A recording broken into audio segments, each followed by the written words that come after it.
So তাদেরকে আবার একটু তালি দেই। Extremely well organised. আচ্ছা, খুব সংক্ষেপ করব, একটু যদি মনোযোগ দিয়ে শোনার চেষ্টা করি। উপাচার্য মহোদয় অলরেডি বলে দিয়েছেন বড় ভাইয়া যে আমাদের দুজন মুরব্বীকে আমরা অলরেডি ঠিক করেছি, আমাদের শ্রদ্ধেয় জুনু চাচা এবং শ্রদ্ধেয় সিরাজু মামা, ওনারা থাকবেন। আমরা যে কাজটি করতে চাচ্ছি প্রথম স্টেপ হিসাবে, সেটা আসলে চলছে কাজটা। বিগত 2 বছর থেকেই আমরা চেষ্টা করছি। আপনারা দেখেছেন বড় পুকুরের পাড়ে একটা ছোট ছাউনি মতো হয়েছে, এটা ছিল না। এটা অনেকেই এটা পিছনে অনেক শ্রম দিয়েছেন, অনেক অর্থ ব্যয় করেছেন। সেটা করার পরে এটা মোটামুটি একটা অবস্থানে এসছে, কিন্তু অপারেশনাল এখনো হয়নি। আমাদের ছেলে মেয়েরা, আমাদের যারা ডাক্তাররা আছে, তারা চালিয়েছে, একটা আই ক্যাম্পেইনও হয়েছে। বুঝেছি যেটা, সেটা হলো এগুলো ছিল ট্রায়াল বেসিসে। বুঝেছি যেটা, সেটা হলো there is a huge demand, প্রচুর একটা ডিমান্ড আছে।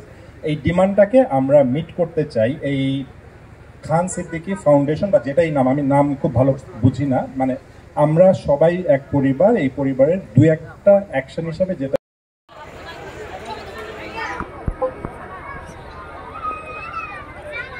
অর্গানাইজার চাচুদেরকে আমি অনুরোধ করছি আমাদের সাথে যোগ দেওয়ার জন্য। ক্লাসের চাচু কোথায়? তোমার ফটো সেশনটা ইয়া হলে আমাকে জানাই।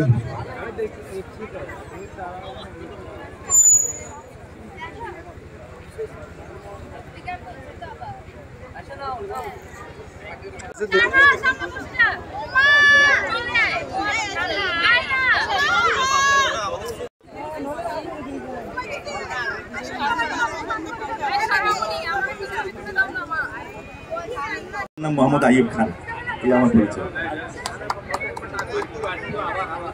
আজকে